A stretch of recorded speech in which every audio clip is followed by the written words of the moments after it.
Hello, traders. It is Wednesday, March 19th, Fed Day. So we've got the FOMC coming up today. That should provide us with lots of excitement. And if that wasn't enough for you, we've got triple witching on Friday, so we can expect some volatility. Harry, how are you doing? I'm great. I'm great. Enjoying this crazy market. How about you, Pete? I'm doing good. I thought you'd be great. You've been killing it. Been trading well. That's always nice, especially when it's volatile and difficult conditions. It's about a 90% win rate this quarter. That works. Yeah, but what if your losers are really big? Which they aren't. Oh, speaking of difficult trades, let's get into my recent pick that came out on Sunday. And I had mentioned to all of you what my game plan was. So I'm going to talk a little bit about the game plan and what I envisioned for the market this week and how that all unfolded. COF was my pick. And I was really trying to play bank stocks. That was the play. I felt that going into the week, we had a huge market sell-off, 10% in the last month, and that bearish speculators, shorts, if you will, were going to be very, very nervous, especially with an FOMC statement coming, and especially since we had a light PPI, a light CPI. That gives the Fed a lot more breathing room. We also had the continuing resolution pass. So there were a lot of positives in the market.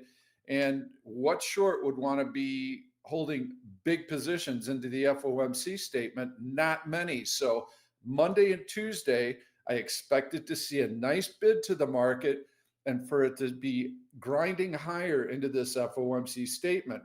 Now, bank stocks are most definitely going to benefit from a dovish Fed because the economy right now is softening. We want to see consumer spending increase. We need those interest rates to come down. So any dovish statements should fuel bank stocks. So the play was, let's buy a COF 175, 180 call debit spread on the notion that a dovish Fed statement is going to shoot the stock up, perhaps even to the 100-day moving average, well through the 180 strike price. Paid $1.10 for this Monday morning after the market opened. So the debit was $1.10. Our max profit potential is $3.90 on the stock. Everything is looking great. I'm getting excited. This is going to be a great trade. Here's the price action. Got in here on Monday, and look at that puppy grind. I'm thinking, yeah, I'm going to have some pretty happy people in here. Wham! What the F? I knew after that first long red bar, I'm like, ah, shit. I don't know what happened. There's usually not that much that can go wrong with a bank stock. They're boring. Well, it turns out that the Department of Justice said that there could be some antitrust issues with the Capital One DFS, Discovery Financial takeover, and that's what the stock did. So instantly the position moved against us, but I was really watching the news to see what would happen, and I did end up buying some stock. So I bought it in here by the close. I made a little bit of money on it, but I kept a very close eye on it yesterday morning. I love the relative strength with the market selling off. The long and short of it is I took a fairly large position in it, and I made $2 on the stock, so it more than paid for my options position. Just want to mention that when you have something like this, the option bid-ask spreads widen way out. And if you need to do anything with the trade, if you need to adjust it in any way, shape, or form, don't forget, you can always trade the stock.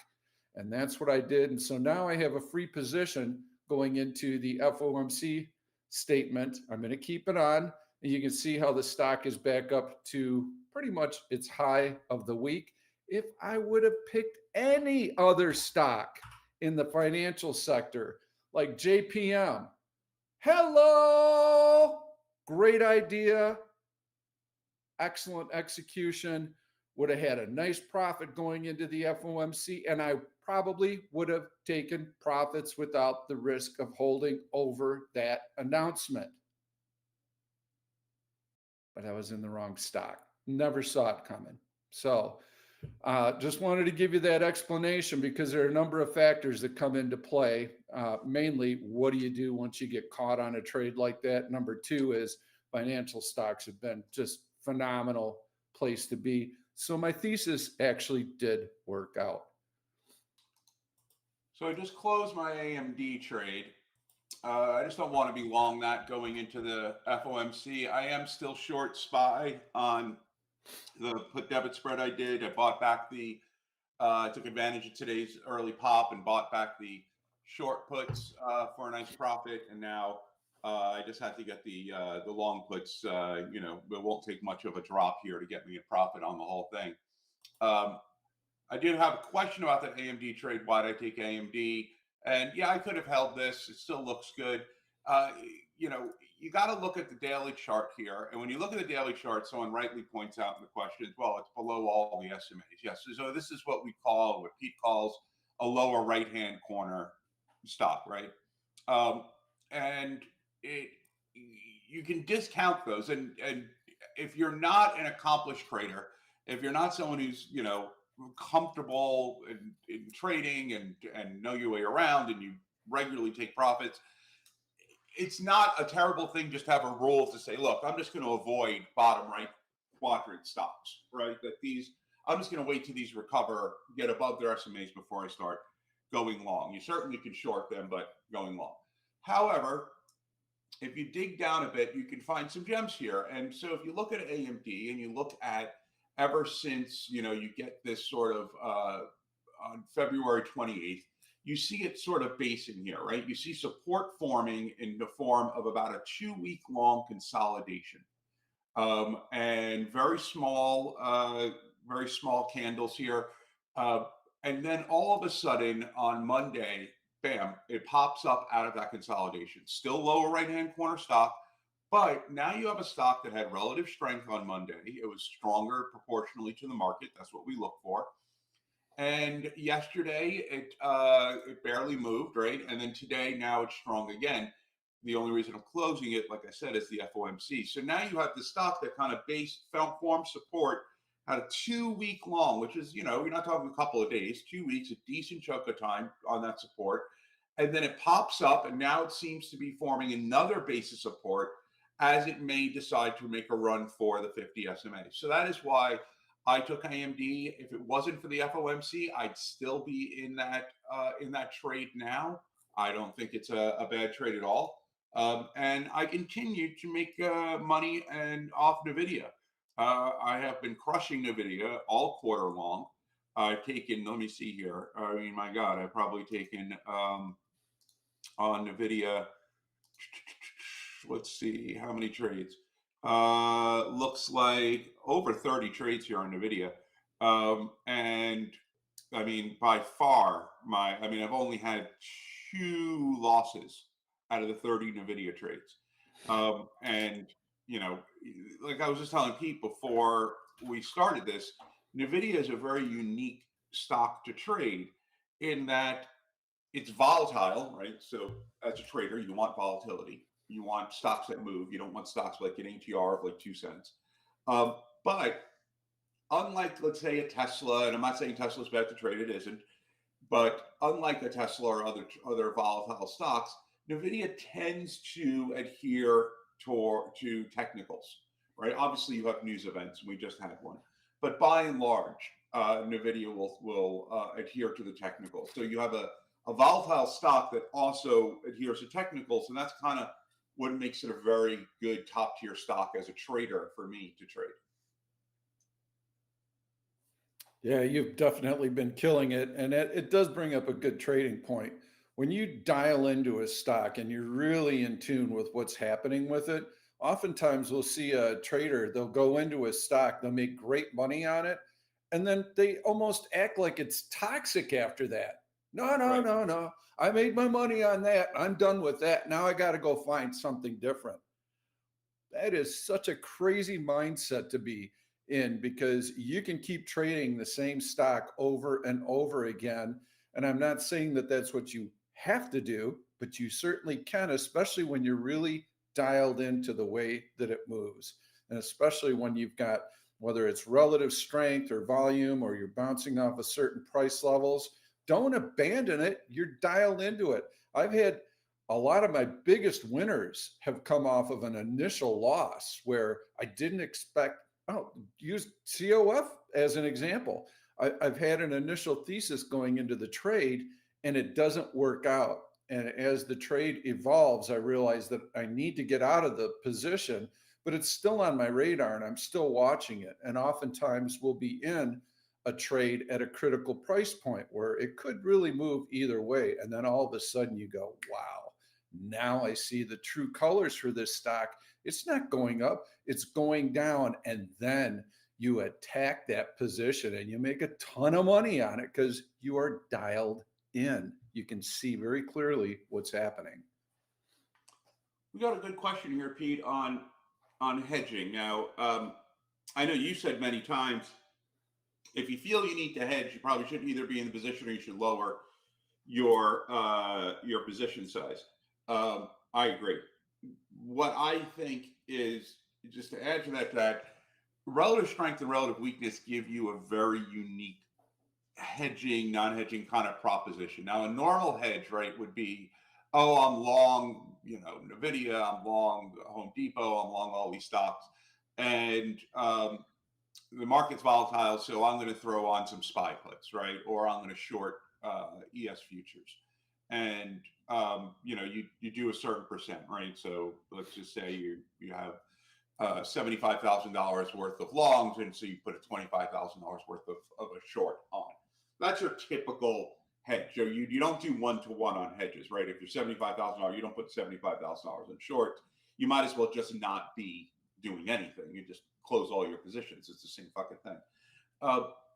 But if, for example, you're long, Apple, AMD, NVIDIA, whatever it is, and you see a stock that is relatively weak, in other words, a trade you would take anyway, the only difference is that normally you don't want to trade, against the market. So let's say right now the market's going up, and if there was no FOMC, you'd say to yourself, okay, taking a short right now might not be the best, the best idea.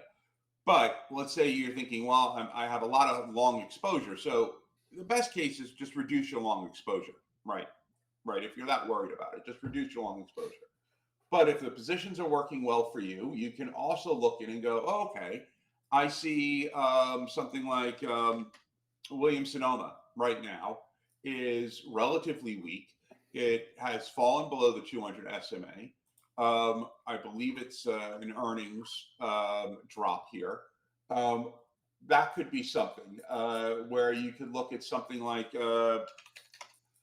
Charter Communications, right? Relatively weak today. Can't get through the 50 SMA. Now, that is a trade that you might take anyway. So the idea there being that if the market doesn't drop, your longs are still going to be good, but your relatively weak stock is not your hedge is not going to suffer too much because it's already relatively weak.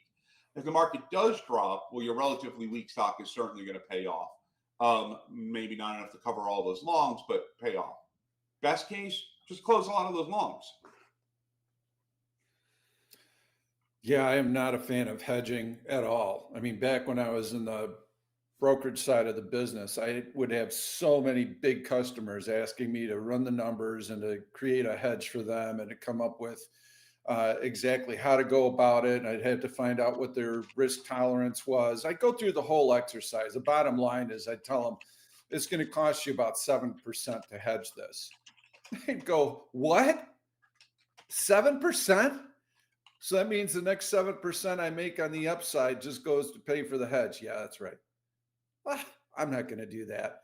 Well, the long and short of it is too, that cash is flexibility. And when you have flexibility, you aren't worried about adjusting positions or what your risk exposure is. You have the ability to just jump right in and do what you need to do. You can hedge away all of your risk if you'd like, but you're going to hedge away all of your upside potential as well. Well, then what's the damn point? What is the point of doing that? Now, if I've got a lot of, let's say, bullish put spreads on, and I'm looking for market continuation to the upside, and I see the market makes a new relative high and there's a gap reversal, I'm going to short futures. Okay, I'm going to do that anyway. That's going to be my trade because I'm going to see that those signs of a gap reversal. And so by trading futures, by trading them short, I'm naturally hedged on my bullish put positions. I'm not looking for a long sustained market decline at that juncture, but I've got a hedge on, and unwinding a bunch of option positions is very difficult, longer term swing trades. So you can hedge on a short term basis, but those are really more day trading types of strategies. So yeah, I absolutely don't hedge. And oftentimes you'll find that hedges don't do what they were supposed to. They don't move the way that you had expected the hedge to move. Agree. Uh, the chat room just now, and this just drives me crazy. And honestly, I don't know how to stop traders from doing this. Someone in the chat room, which I just admonished, but shorted Apple right now. And it's okay, it's below VWAP. I get it. It's a little relatively weak right now. But you're trying to hit a curveball before you know how to hit fastballs. General rule. If you are there are rules that you should follow if you are a beginner trader. And by beginner trader, I don't care if you've been trading for 10 years. Beginner trader, I mean someone who is not consistently profitable. Someone who does not take profit out of their account every single month like clockwork. You are a beginner trader. You have not yet reached the stage where you are a profitable trader. If you are a beginner trader, follow some very basic rules here. If the market is up, if the stock is up, don't short it. If the market is down and the stock is down, don't go long. I don't care if it broke VWAP, if it has relative strength. Look at the market. The market is strong right now. Plus, you're heading into the FOMC, which is a complete, X factor. So you have this X factor coming up. You have a stock that is up for the day. You have the market up for the day, and you short it. Now, whether or not that particular trade works is beside the point. It is not a trade a beginner trader should do. Pete wants to short that, great. I short it, great. Dave shorts it, great. We know what we're doing. You short that, 9 times out of 10, it's just not going to work.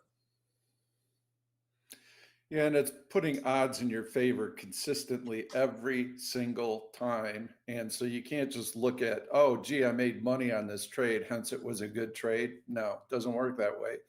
If you take bad trades and you make money on it, all you're doing is ingraining bad habits and bad practices. So yes, there's a lot of truth to that. I've had quite a few questions on the book that I'm writing, so I'm just going to give you a very quick lowdown on that. First of all, the system that I offer to members has all of the raw articles that I've written over the last 3.5 years. That is the basis for the book. As it turns out, when I put it to editor, they were like, oh my God, you got 3, if not 4 books here. So I've been going through the process of kind of deconstructing all of it and rewriting it so that there are going to be 3 books. First manuscript, my goal is to have it done in June, but the other part of writing and publishing is that it takes a long freaking time to get something from manuscript to bookshelf.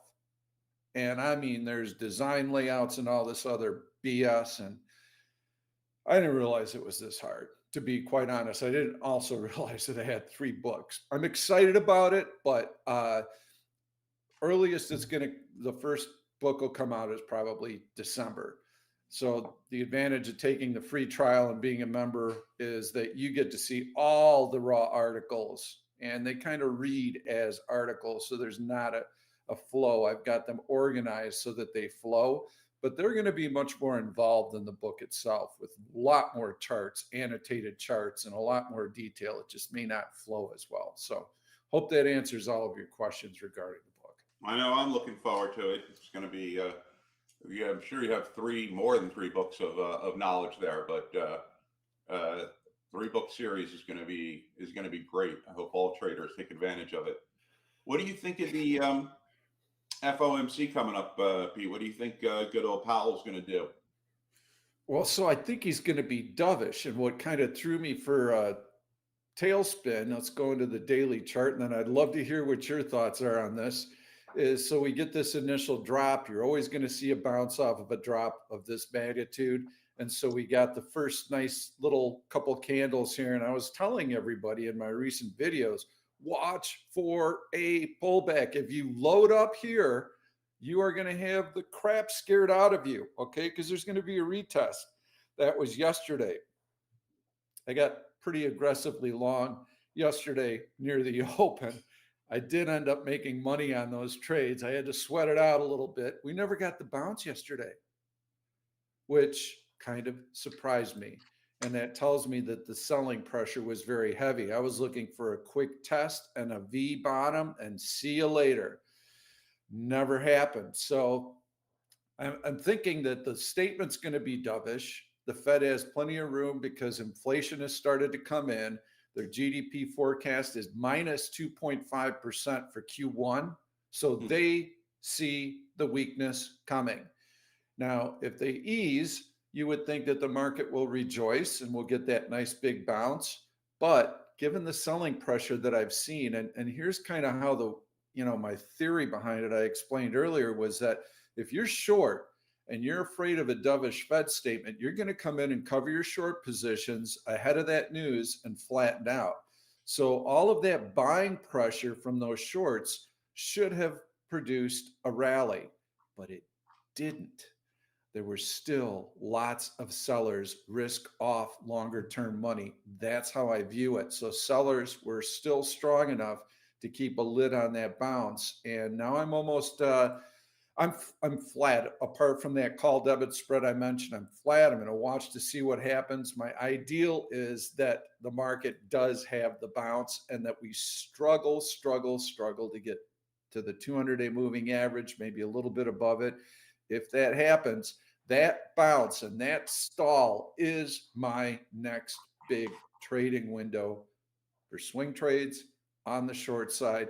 I have been bearish since right here in December. I told you this shit was coming, and this is a storm, folks. Okay, so I see economic weakness around the world. This is not a U.S. story. Okay, so where's the growth going to come from? Where's the strength going to come from?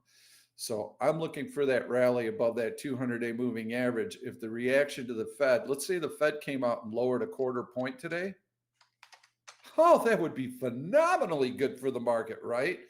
Probably not. That might spook the living crap out of the market because they would think, oh, what does the Fed know that I don't know? It must be worse than I thought. And then you could get maybe a brief rally today. And we just lost Harry, I think. So we'll try and get him back on. But you could get a brief rally, one-day rally on a Fed rate cut if it came today. Now, there's like a 1% chance of that happening. The market is absolutely not expecting it. I'm just trying to tell you what the reaction would be. You would think it'd be phenomenally good news, but that will be very short-lived. And then the real move would come probably overnight, which would be, oh my God, things are worse than I thought. And you would see the market roll over and play dead. What I don't want to see is a negative reaction to the Fed today, because then I am all of a sudden in chasing mode. So you get this big drop. Okay, we've had a big drop. Now I'm having to chase. We've had a little bit of a bounce in here, so not the worst, but yeah, if we get a negative reaction, it's going to chunk away probably 50 S&P points right on that news. So it won't drift down here and just go ka-chunk. So I've been looking for a bounce. I hope we get the bounce because that's going to set us up with some really good shorts as soon as that bounce plays out. I think, hey, let me take a look and see if I've got a couple of other questions I can hit in the meantime here. How about PLTR pick? Hey, PLTR, I liked it. PLTR has been gradually working its way higher, so it has not been able to get through the 50 days. So let's go back and find out what Harry's got as far as his view on what the Fed is going to do today. Can you hear me, Pete? Am I? Yep, you sound good. Oh, there we are. Okay, I was cut out there for a bit. Yeah, look, I agree. I think the market is in a. I think the Fed is sort of in a rock and a hard place position here, where before it was, oh yeah, cut rates, cut rates, cut rates. Now cutting rates, before cutting rates would signify mission accomplished. We're heading back towards lower inflation. We don't need to have such a restrictive policy anymore. Great, market loves that. Wonderful. But now, if we cut rates, the market might look at it and go, or if they come out as dovish as you might suggest, and the reason the market might not respond positively to it is, oh my God, they're afraid of a recession, that they need to start thinking about cutting rates to jolt the economy because they're legitimately afraid of a recession here. So it's interesting.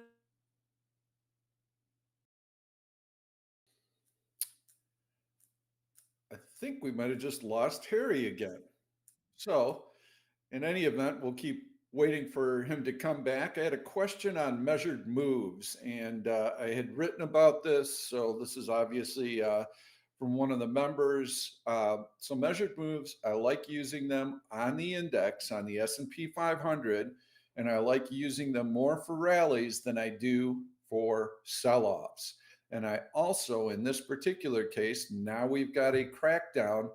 I would not use a measured move to gauge how far we could fall until we get the first bounce. Then I would take that low and that high from the bounce, and I would subtract it from the low, and that would give me a downside target. So that's how measured moves would work. The problem with using it on the bearish side is that bear markets take the elevator down and the stairs up, and you don't know quite how far they're really going to fall because they're very dependent on news. What's the nature of the drop? What caused the second leg lower? Is this becoming a credit crisis? Is this just a normal correction? So on the upside, the price action is much more predictable. And so that high and that low, you would take that range and add it to the top, and you get right about in here. So that's where measured moves work very effectively. And they tell you where that rally should be exhausted. So I like using them on the index, and I like using them in rallies, but not so much on decline. Where'd you lose me, Pete? Okay, so I think we lost you on the Fed. It almost becomes a situation where rate cuts might be viewed with a raised eyebrow that maybe the economy is worse than we thought. Yeah, so hopefully you don't lose me again here, but it'll be interesting to see how the market responds because, as I said, I don't know if you heard before, but 6 months ago, a rate cut obviously would have been seen as a bullish thing. Mission accomplished. Inflation, we got it done, under control. Now it could be seen, or any dovish remarks could be seen as, oh shit, they're worried about the economy here, and they're starting to think we now need to do rate cuts to jolt the economy. So it really depends on the market does not seem to be in a very forgiving frame of mind these days. So I don't know. They could. My bias right now is a bit to the downside. That no matter what the Fed says, the market might be able to interpret it as a bad thing, but that's simply because that's kind of where the zeitgeist is. Yeah, exactly. And so the soft landing, when you said mission accomplished, that was like, oh, we're going to get the soft landing. It also reminds me of George W. on the aircraft carrier 2 days into the war. Mission And then we accomplished. spent another 10 years in Iraq. Anyway, Yeah. as far as the soft landing, well, wait a minute. Minus 2.5% GDP for Q1. That's not a soft landing. No. We're headed down. And so what we've seen is a landing. Yeah. We've seen central banks around the world cutting interest rates. They are much more concerned with economic growth than they are inflation. And that's why they've been doing it. And so, yes, this now is coming to the US as well. I see. I heard you did talk about PLTR. I just wanted, PLTR is underneath it's SMA on the daily chart. I mean, a lot of people, I get it. A lot of people who are asking questions, you haven't been in the chat room. You're not part of the community. You don't know the regular checklist things. But please, if you can hear one thing, daily chart, daily chart, daily chart. Just put the 50, 100, and 200 SMAs on your daily chart and treat them as gospel. Treat them as support and resistance lines and look at them. If you did that on PLTR, you will see right off the bat the 50 SMA is right above it, but it is bullish. I would set a nice alert there at 88, which I'm going to do right now. Set an alert at 88 on PLTR. And if it hits that, I would consider going long. But yeah, look at the daily chart, guys. Really, it should inform all of your trades. The SMAs are there. They in most cases are respected by the institutions, unless you have a market or news or situation that gives you a reason to violate the technicals, obviously. So let me give a quick explanation on PLTR, what I liked about it. What I liked was this bounce off the 100-day moving average. You can see where the 50-day and the 100-day are converging. The stock is compressing. It has relative strength. My theory for the trade, buying it below the 50-day moving average, which I would not normally do, is that you've got the bounce off of the nearby 100-day moving average. You're in a compression. It's going to need to blow through the 50-day moving average. When it does that, it's got an easy path higher. That's why I like entering here below the 50-day. And you can see that was a good entry. You're basically at break even right now, but you didn't get what you wanted, which was the blow through on the 50-day. And the reason you didn't get that was because the market has been weaker than I thought. The bounce didn't really materialize very well. So it's a no harm, no foul. You evaluate the trade, and if conditions are changing, you adjust your trading, which brings up a question that someone had.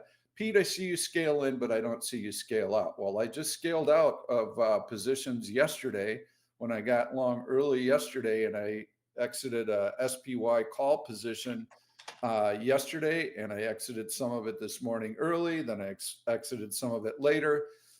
When you are posting trades, and I'm balancing so many different things throughout the course of the day, the chat room and my posts there are probably 10% of what I do. I don't have time to post 5 exits and 5 entries. So I'm just giving you a general idea when I'm in and when I'm out. But when I'm trading full time, I'm absolutely scaling in, everything good, good, good. Then I start scaling out and taking my risk off. A lot of questions on swinging in this environment. What's the difference between swinging in this environment and a bull market environment? When we are in a bull market, until if we get another 10% drop, then we can revisit that. But obviously, we are in a correction area right now. There is a bearish downtrend. First off, always more difficult to swing shorts than it is to swing longs. Period. That's it. Why? Because let's say I go long NVIDIA, right? At 117.77. It's fucking NVIDIA. If I'm long that stock and tomorrow at FOMC and it drops down to 15, okay, I can take that loss. Or, you know what, NVIDIA is going to recover, right? Unless I see a really serious technical breakdown on the daily chart, unless I see it go below 104, right, which is that low there, and I see it violate those trend lines, I'm not that worried about being long NVIDIA here. However, if I shorted NVIDIA and NVIDIA goes up, well, that is difficult to hold, because it is quite possible NVIDIA is never going to see 117 again. And, you know, a year from now, NVIDIA is at 220. You could lose a tremendous amount on shorts because you're not able to hold them. Now, in a bear market, that's a little bit different. But right now, you're not there yet, and it's not comfortable swinging shorts. However, most of the days, shorts have been the better trades. So it's difficult and you notice I've been swing trading, day trading a lot more because it is difficult to swing those shorts. But I have been swinging certain longs, but the longs that I swing, Amazon, NVIDIA, Apple, I like swinging long stocks that I'm comfortable holding to a drawdown. I have to be comfortable holding that drawdown on the stock if I'm going to swing it long. Yeah, and so way different mentality when you're trading the short side than when you're trading the long side, because the market takes the elevator down and the stairs up. And so what you're going to find in this chart is you're going to find, first of all, you have to confirm that you are in a bearish market and that there's a correction coming. Okay. Otherwise, you're picking market tops and you're going to get carried out in a body bag. So this breakdown in here was the first real time that we could say, all right, we breached the 100-day moving average with ease. We can start considering shorts here. We couldn't really consider them up here. We maybe had some stocks that we could have shorted, but as far as the market, this is where we can get aggressive. So when you get these big drops like this, you're going to get these massive snapback rallies, and you can't wait for that low to be established, because oftentimes you'll gap 50 S&P points higher the next morning and you'll keep rallying. So you have to take your gains into those really deep drops. And on a swing basis, you go to the sidelines. Guess where we're at right now? We're on the sidelines. We have to hope and wait for a bounce. If we don't get it, okay, well, then we can adjust our thinking. But for right now, we have to assume that we're going to bounce, because that's what oversold bearish moves do, is they produce those bounces. Once that bounce stalls, we want that bounce to be less than half of the distance from which it dropped. And if that is true, then that tells us that sellers are still in control, and we watch for the market to start losing its strength. That's when we take swing shorts. We get those big drops. We can add when we take out that prior horizontal support, and we take gains into those big red candles. Most traders don't do that. They do the opposite. I don't know, this move's gone down awful far. Oh, Jesus, it's gone down so far. I can't chase this. And then it reaches the point to where they're like, oh God, the world's going to end. I think I'll short right now. So they take a short position, and then the thing absolutely skyrockets and they're like, oh my God, I was wrong. It's going to a new high. So they exit their shorts for a big loss. Maybe they even get long, and then the bottom drops out. I mean, they could not time it any worse.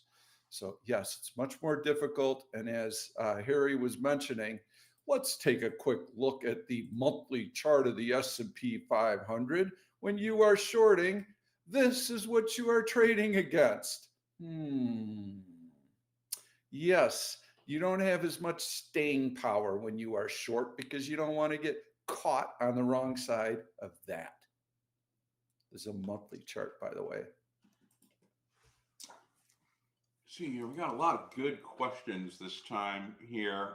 I like questions that are not, what do you think of this stock? I mean, without anyone putting thought into the question. I like more of these philosophical questions. So here's one, something else I wanted to bounce off you guys. I know you're predominantly swing traders. Well, actually, in this last quarter, about 75% of my trades have been day trades, but I'll grant the past year or so, it's been mainly swing. Something I noticed from a day trading standpoint is that often on a big market down days is the high flying longs that have been strong get taken out at the ankles and have a large down moves as people panic sell to protect their gains.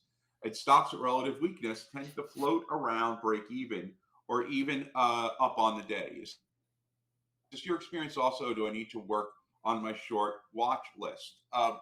Well, I think you have a little bit of selective bias there, right? Where you're recalling stocks that do that, and obviously stocks do that. But you're forgetting, go back to March 10th, look at Tesla, right? market's down, but then look at what Tesla does. Tesla's dropping, dropping, dropping, dropping, dropping. It does not stop dropping. There's no bounce there. If you shorted Tesla at any point during that day, you were in profit at the end of the day. Obviously, many stocks, there's going to be a pause, right? There's not going to be continuous unless there's a news event or something, nonstop selling going on. There are these pauses, and what it looks like is you get this break in relative strength, the relative weakness. The fact of the matter is you just go with the trend, right? If you have a down day and you have a relatively weak stock and you short it and you get this bounce, it's most likely testing VWAP. Use that as your guide if you're doing an intraday trade. If it breaks through VWAP and then confirms above it, then you get out of the trade. Most of the time, you're going to get this bounce off of VWAP and it's going to head right back down again. So I think you have a little bit of selective bias where it's always easy to remember the times where you shorted something or you went long something and you got burned. You do make there's a good point to, everything looked fantastic and the stock was running higher, and then all of a sudden it got its legs chopped out from underneath it. And so, yes, that is true that happens. And so here's something that you should keep in mind. You got the go-go stock that's running hard out of the gate. Oh boy, look at this thing go. Oh, it's going to go to the moon. The volume is high and I'm just going to buy it right here. And then it pulls back, and right about in here, you're worried about it. And you've got a dog on your hands, a big loser. When you get a steep move like this, say 60-degree slope or higher, it's not sustainable. Are you freaking kidding me? What did that company do to deserve such a high valuation in the matter of an hour, hour and a half? Even worse is like a commodity stock that somebody charges after and chases. It's going to pull back. So you wait for that test and you wait for that pullback, and it's usually going to be somewhere around VWAP, maybe a little bit higher, maybe a little bit lower. You want that pullback to be very stubborn, and you want it to take a long time, because that's going to tell you that buyers are still engaged. You wait for the pullback. You set alerts based on that pullback. HA reversal, it was relatively strong, then it went relatively weak, now it's relatively strong again. We have all these alerts built into Option Stalker Pro to do exactly that. Flip side. Nice, steady, grinding stock that does not get ahead of itself, that opened a little bit higher than the prior's day close, has good volume. This baby's going to continue to grind the whole day, so you can add. What's the net result of both patterns? About the same. This one just took off early in the day and you chased it, and you needed to wait for that pullback. If you had done that, you would have made nice money on it. Question on Amazon. Looks weak versus market, but in this wedge above the 330 I don't know what the fuck a 330 SMA is. The 330 SMA. Okie dokie. I like the 325 because it gets me in a little earlier. Personally. Well, I've been using the 327.5, but 325 sounds good. I'm going to give that a try. Thanks, Pete. I mean, okay. I might assume that's a joke. I don't know. I hope it is. But one of their thoughts on Amazon. Look, Amazon, it took me 2 seconds. I look at the daily chart. I looked at, you go to the bottom of 1210, connected to the bottom of 1218, connects to the bottom of 1220, connects to the bottom of 310, and then you get yourself a nice descending trend line right there, and it comes right in at 187. I right click on that trend line. I say set the alert. It breaks the trend line. Guess what? I'm shorting the hell out of Amazon. It bounces off the trend line with relative strength. Guess what? If it confirms that, I might be going long. Until then, I'm ignoring it.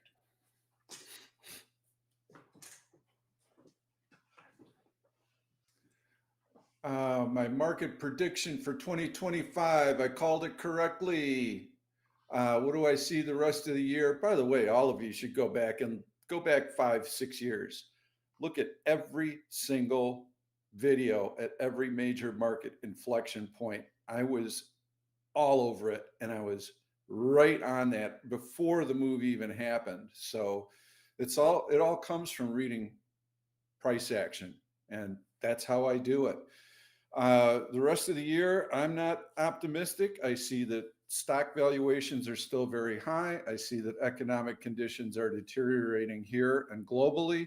And I think that this is going to continue to move lower, perhaps into September.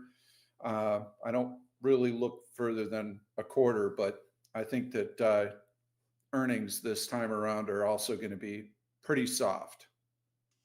So that starts soon. Actually, I think 2 weeks, 3 weeks, maybe. Earnings season starts. Yeah, very soon, actually. It's coming up.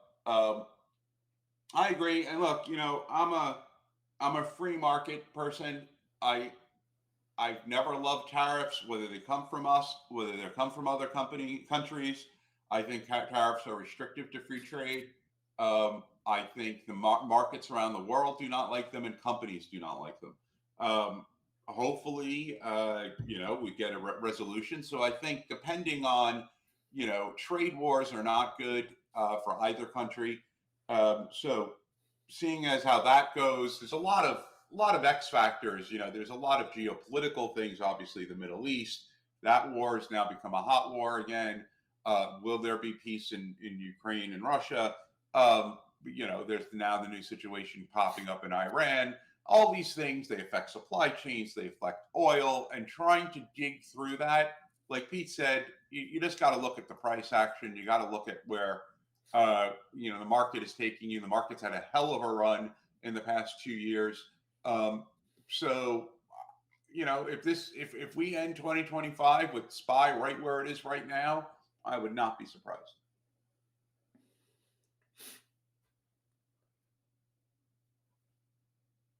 Let's see. Yesterday, Pete, would you say yesterday on the early gap down, the circumstances to go short stupid? I shorted Google. While actually I was in completely the other camp, just based on experience. There's nothing technical that I can tell you about why I felt so bullish here outside of the fact that I know the first bounce is usually going to be challenged. And yesterday was that test. And when I saw it early on the open, I'm like, this is the test. I've been waiting and I'm ready to load here. So no, I was not looking to short anything, but you wouldn't really have that information. I think anytime that you're wanting to short or go long in the first 30 minutes of trading, that should be probably 2% of the time. Hardly ever. There have to be some really extenuating circumstances for me to want to pound something early in the day. And so we can take a look at what Google did during the first. Yeah, so now you can see these stacked candles. Now I'm chasing a stock that rarely makes a move like this. I mean, if I went through and looked at, you're not going to see a lot of moves like that. Okay. If I look back, how many moves like that did I get in Google? What happened? What made Google so shitty overnight? Really? Was there something that major that happened? No. There's probably some programs that came in and knocked that baby down. And that's a pretty risky move. Although you can see it did happen on heavy volume. So maybe there was some news on it. If you're going to chase like this early on, just like the chart that I showed you before, when you get a sustained move like this with a very heavy slope, if you had shorted stupid 15 minutes into the open, then you also need to be ready to buy when that low is down in here. Done. Trade over. Do not have visions of grandeur that Google's going to go down from 160 right now after a big fall like that to 150, and I'm going to make my vacation money today. No. It's a nice move. You had good momentum. You had volume to support that decision. Be ready to take profits because you know at minimum you're going to check VWAP and probably even then some. this one here is a quick answer here. What I think about using leveraged ETFs to swing, I think it's to do yourself a favor. Paper cut each finger for every day so that you're swinging a leveraged ETF. And on the 5th day, wash your hands in lemon juice. That's exactly what you do. Because leveraged ETFs reset every day, which means you get killed on, let's say the stock goes nowhere, right? Let's say you got a short ETF on MSTR or whatever. And let's say you took it and it's 298.98 right now. And at the end of the week, it's 298.98. Guess what? You're down. You've lost, because that leakage will continue to pull you down. So short-term day trade, maybe, yes. Swinging them, you're just kicking your own ass. So that was a quick answer there. But so can I talk about account management? In the worst case, how would you handle a red month or a couple of red months? I haven't had a closed trade red month in over 4 years. And I say that, well, because I'm fucking awesome, but also because it's a business, right? It is a business, and you have your budget. If you set your budget and say, I'm going to make $10,000 a month profit. That's what I mean, $120,000 a year. That's now my new full-time job. Let's just say I'm rounding numbers. Great. And my standard deviation, meaning how much do I vary from that, is $1,000, or at least let's make it even what, $2,000. That means 68% of the time you make between $8,000 and $12,000 a month. 95% of the time you make between $4,000 and $14,000 a month, and 99% of the time you make between $2,000 and $16,000 a month. Great, that's what you need, because only 1% of the time are you actually having a red month. So if you have consecutive red months, you're doing something wrong. You have way too big of a standard deviation there, which means your trades are varying way too much in terms of their size. You're getting big wins and huge losses. You do not want that. You want consistency. You want to be able to say, I know I can pay my rent next month or my mortgage. I know I can buy food and go on vacation and do this, because even before the month starts, I can say with almost 99% certainty, I am making this much money trading this month. And how do I know that? Because I've been making that much month after month after month. That's why it takes 2 to 3 years to build up to the point where you have that confidence in your own statistics that you can open up your business. If you're not ready to open your business because you're getting these red months in a row, well, you need to go back to paper trading. You need to go back to trading one share until you can get the stats to back up opening your own business. Amen on that. I've had a losing day, maybe a handful a year, a losing week. 15 years, maybe, a losing week. I haven't had a losing month. So don't get discouraged. You got to go back to the drawing board. Okay. Losing days should be rare. Losing weeks should be extremely rare. A losing month should never happen. Now, let me qualify that.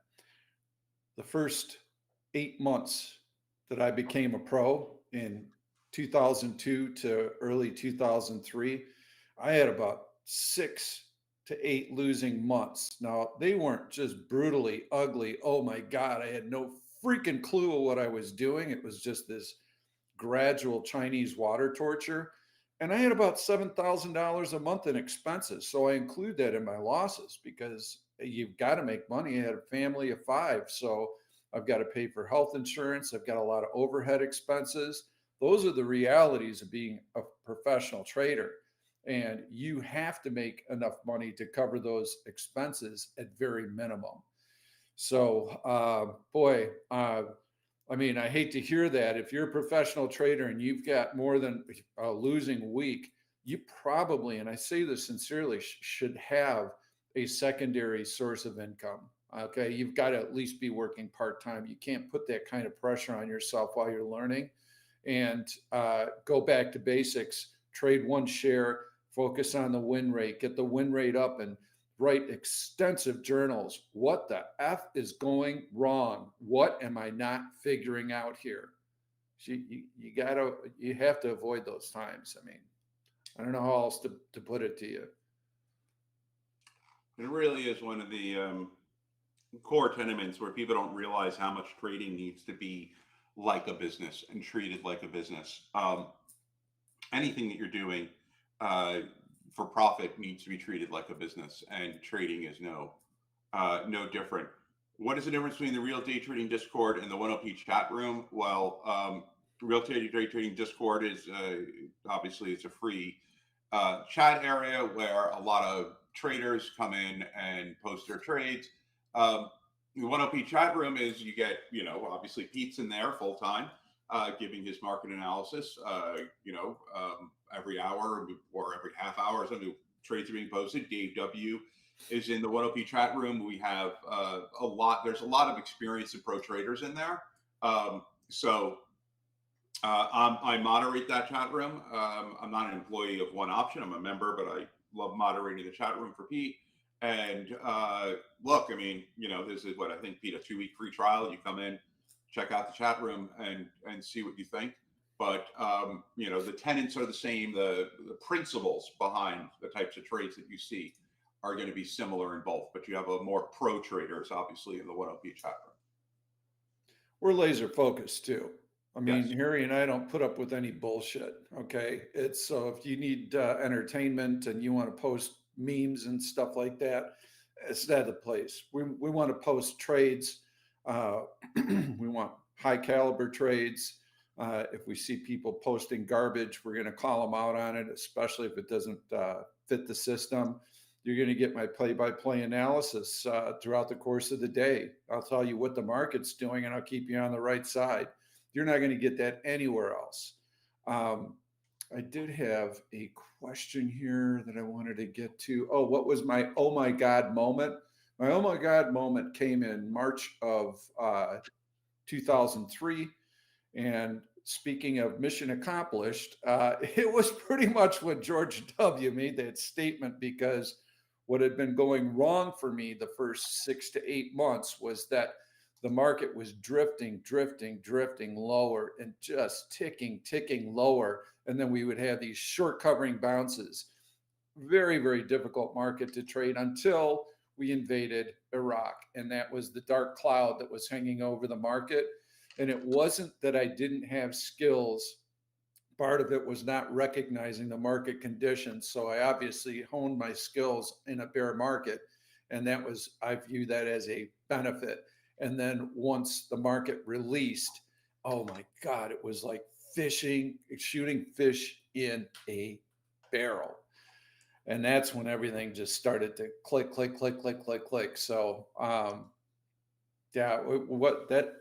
I can't say that there was a real aha moment. There are many little pieces of the puzzle that came together throughout my career. Relative strength is one, definitely, that made a lot of sense, and market first also. And then I kept adding components to it, all of which you've read about in my articles or will read about in my book. Oh my God. The 330 SMA is something the trading edge community uses. A lot of RDT members overlap. There's evidence to suggest it's an SMA used by institutions. One example, Apple bounced off it on 313. First, let me tell you, use a random, go to the 250, yes, 270 SMA. You will see on any chart, there's going to be a day that one of those candles bounce off that particular SMA. When you have that number of candles, they're going to bounce off a price point, not because the price point matters. It's just random. I have worked with institutions for quite some time. I've worked directly with JPM. I get JPM's reports every single morning where they talk about, and they have a whole section on the report about technical analysis. I've gotten that from Goldman Sachs as well.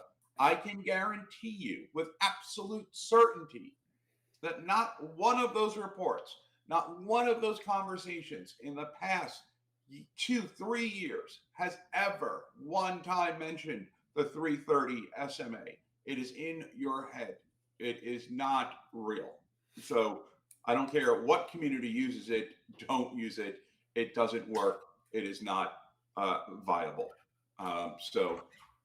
But thanks for telling me that it wasn't a joke. I thought it was. But and yes, Christopher H. Pete and I have tried. Pete, my God, how many other? They asked, relative strength, relative weakness. If we always been trading that, how many other things have we tried? My God, Pete, how many different things? I would say confidently, if it's out there, we probably have tried it. Yeah, I have absolutely seen it all, tried it all. When you're managing thousands of brokerage accounts, you get to see everything. And that was how I spent the first 15 years of my career, institutional and retail and professional trader. So, and that was back when you do verbal order entry over a telephone. I know that seems archaic, but you get to know your customers and you get to know what they're thinking and what they're trading, and you get to see who's successful and who's not. So those experiences have definitely played a role in the system that I've developed and the way that I trade. And Harry, if there's overlap or there are people that are in your Discord and in Trading Edge, you should check out who Trading Edge is, because there's a lot of bullshit out there, quite honestly, and we should find out who these people are. See if they could be legitimate. 95% of the people aren't. I will check it. I mean, look, Pete and I have certainly run through every single one of these people. Look, there are a couple of Tom Houligard. I think he's great on mindset, right? He trades large scale ETFs, but for mindset, I think Tom Houligard's, Best Loser Wins, good book, recommend it. There are certain traders out there, certainly in certain books out there, that are useful, and some of them are very dry, some of them aren't, but there's some that are useful. There are tons of communities out there that claim that they have the secret, and at some point they want to charge you something for learning their, to take their course or something like that. And it's a very simple standard that Pete and I like to give. It's very simple. They have to prove to you, right? Prove to you that they are profitable. And I don't mean they occasionally post this, or they show a image of their account, which can be Photoshop, which can be altered. To me, the only legitimate way, and this is why I do this. This is why for the past 4 years I have been doing this. You can go back 4 years, and if anyone wanted to put the time in, you can verify it. You post the trade as I do them, right? I go long NVIDIA, right? Boom, I post the trade. This is the price I got in. This is the number of shares. Did Harry really make that trade? Well, you know what? Every single broker has time and sales. You can just look. I said I took 50 call contracts. It will show up there right on time and sales. I said I got 5,000 shares. It'll show up there. 5,000 shares. This is the price at the time it was taken. So now you know, okay, he really took that trade. Then I post the exit of that trade when I exit it. 2 to 3 second lag. Look on time and sales. Did he really exit it? Yes. You can then see the profit.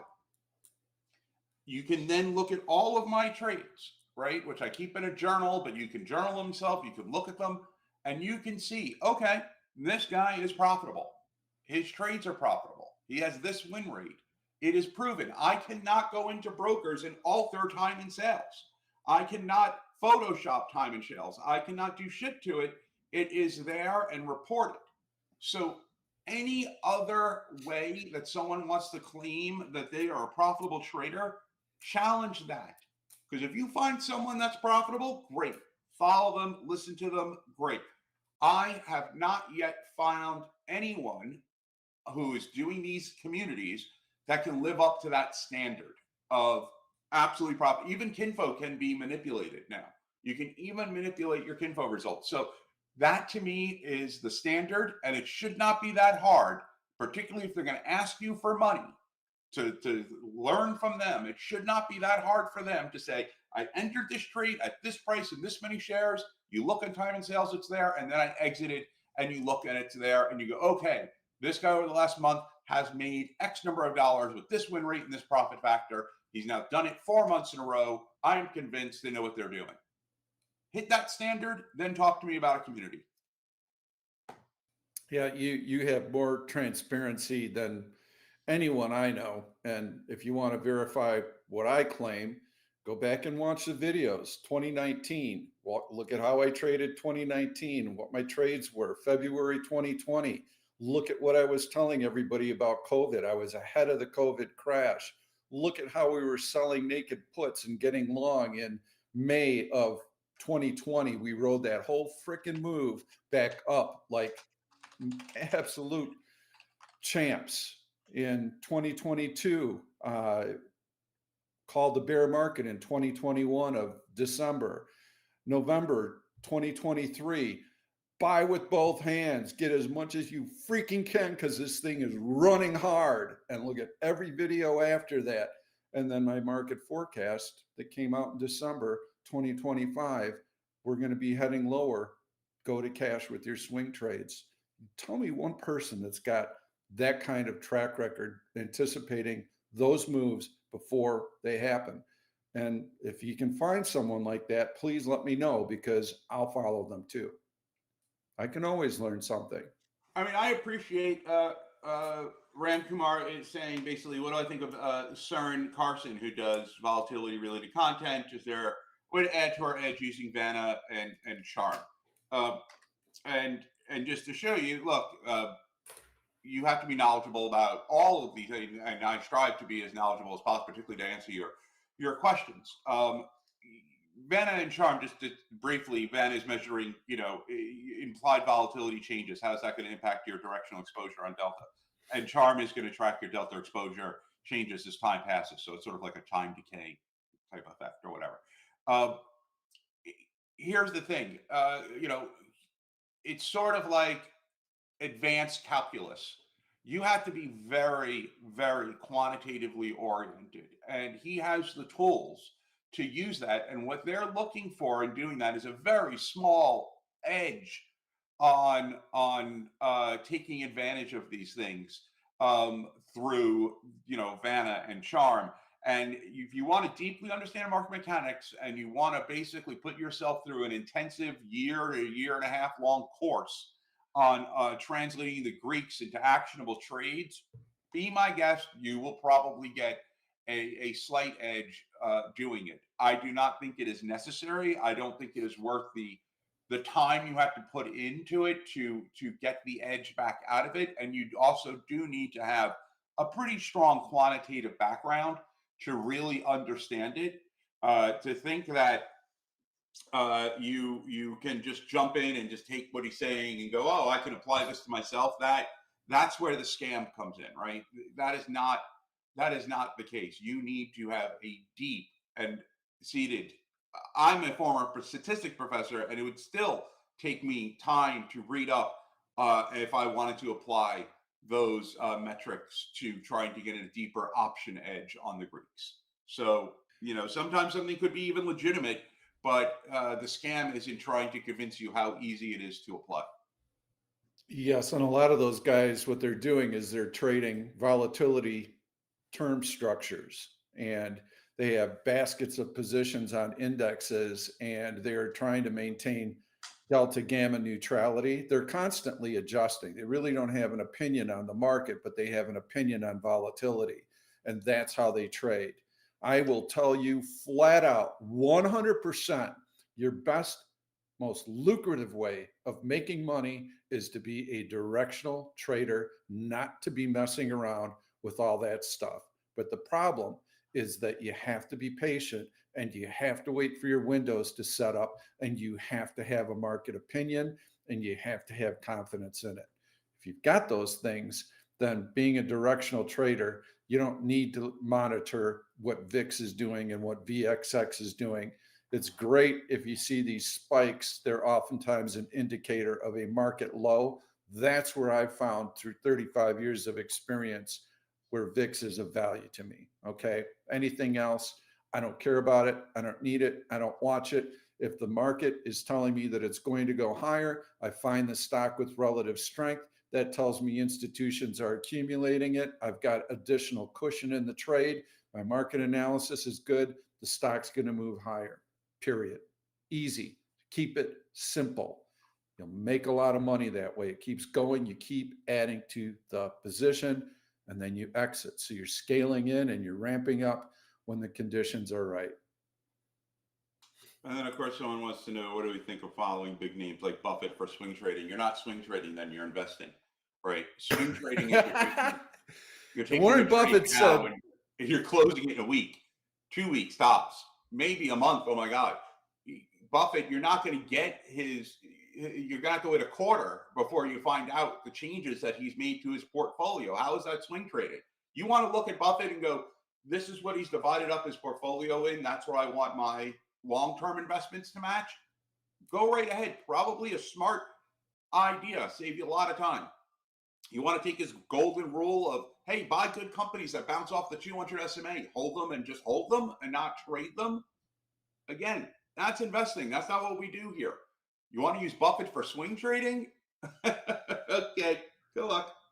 Warren Buffett, one of his quotes is, if you can't hold a stock for 10 years, then you have no business holding it for 10 minutes.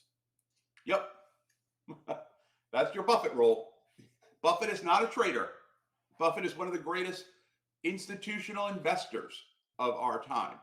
He has boiled it down to very almost simplistic rules, and he makes mistakes. He bought a huge chunk of Occidental Petroleum, which he is way underwater. He has sold stocks before they've popped, but generally Buffett's going to beat the market. And if you're an investor, he is not a bad person to learn from and follow. We are not.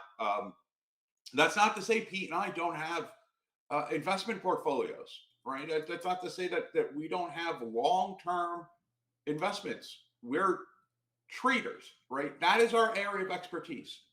If someone came to me and said, give me advice on long-term investing, I'm going to say, go speak to a long-term investor that has expertise in that.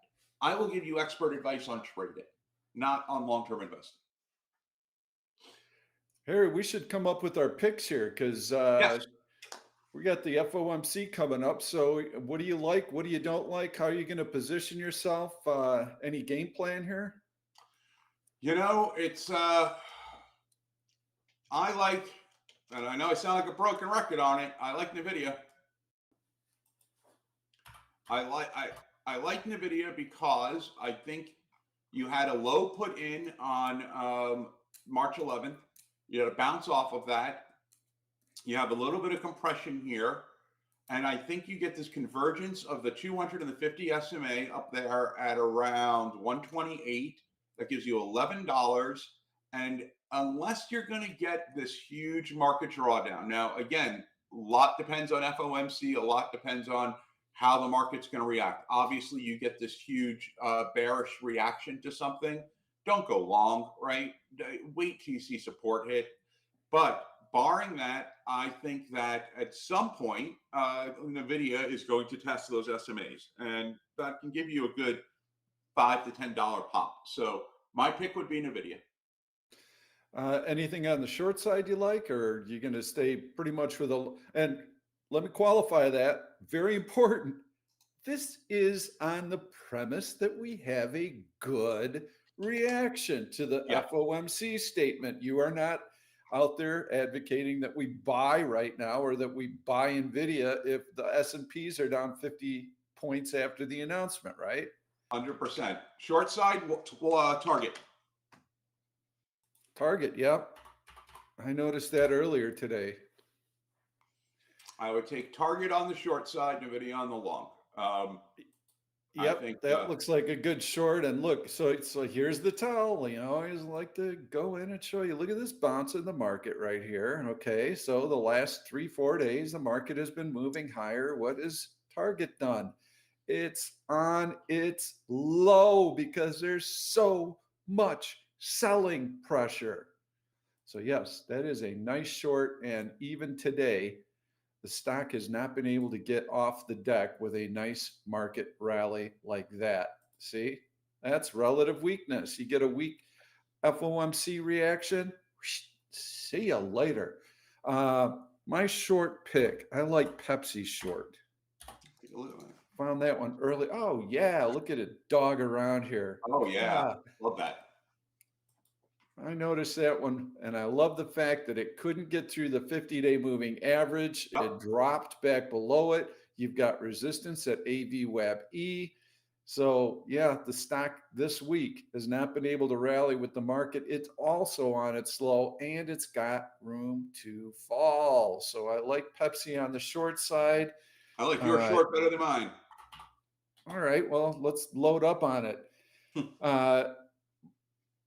My MicroStrategy was another long that I gave you. I didn't mention that one on Sunday. So you can see that's been a really, really nice one the last few days. So that was actually a decent pick also. There's where it opened on Monday. It's higher. So that was a decent long. On the long side, I like the bank stocks. If the Fed reaction is positive, it's going to be because they're dovish. If they're dovish, bank stocks are going to like it. You can look at Goldman Sachs. You can look at JPM. Obviously, we've got our COF trade on. So I'm going to give you a different pick because I've already given you bank stocks. But that really is what I would be focusing on. I do like IBM. And if tech gets a bid off of the positive FOMC reaction, I think IBM is one of the stronger tech stocks. And I would like to see it get through this AVWAP-E and to challenge it pretty easily. The other one that I like, maybe even a little better, is OKTA. And there you can see how the stock has been right up on this horizontal resistance, and the stock hasn't done much today. So I need to see some volume in it, and I need to see it get through this high right in here, and it needs to make steady progress towards it. So that's what I would kind of be watching. You can set some alerts on it and set an alert right here on that high, and then that'll tell you when it's time to consider this stock. But there you've got a good earnings reaction. Market sells off unbelievably in the last month right here. And you can see how the stock held that breakout beautifully. And now buyers are getting a little bit more aggressive, and they will take out that high if you get a market breakout. I can't end this video without this statement, Harry. This is so important. This is only a fucking bounce, okay? This is only a bounce. You're an idiot if you trade this bounce, unless you're a pro and you're keeping your leash really tight on these stocks, because the big trade is coming, and it is coming on a failure of this bounce around that 200-day moving average. Can't get above it. That is when we're going to take swing shorts. Don't take your eye off of that prize. That is the trade setting up for the next 2 months. Love it. 100%. All right. Thanks so much, Harry. Thanks, We'll try and do these once a month. That's about all I can fit in right now, time-wise. And every week, Harry is doing his live events on X. So even though I'm not a part of it, you please join those. Those are phenomenal. The reviews that I hear from it are incredible, because you're answering everybody's questions, and you're providing a lot of great trading information. So please make sure that you check those events out. Great. Thank you, Pete. And thanks, everyone. Good trading. All right. Trade well, everyone. We'll see you soon.